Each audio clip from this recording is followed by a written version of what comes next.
মিয়ানমারের ভয়াবহ ভূমিকম্পে প্রায় ৭০০ জন মুসলিম নিহত হয়েছে। সেই সঙ্গে শুধু মান্দোলাই এবং সাংগাই অঞ্চলে প্রায় ৬০০টি মসজিদ ধ্বংস হয়ে গেছে। স্প্রিং রেভলিউশন মিয়ানমার মুসলিম নেটওয়ার্ক এই তথ্য জানিয়েছে।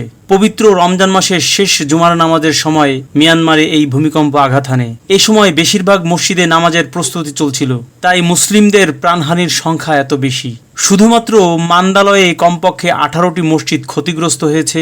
এর বেশিরভাগই রাজা মিন্ডানের সময় 1853 থেকে 1878 সালে নির্মিত। সেই পুরনো মসজিদগুলো পরে আর কখনো মেরামত করা হয়নি।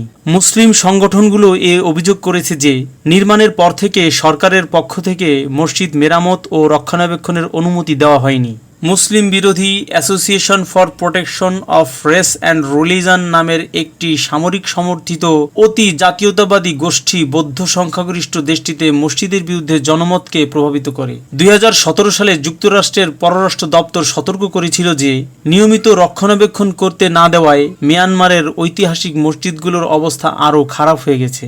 ধ্বংসপ্রাপ্ত মসজিদগুলোতে জান্তার উদ্ধারকারী দল উপস্থিত না হওয়ায় হতাহতের সংখ্যা আরও বাড়তে পারে বলে আশঙ্কা করা হচ্ছে।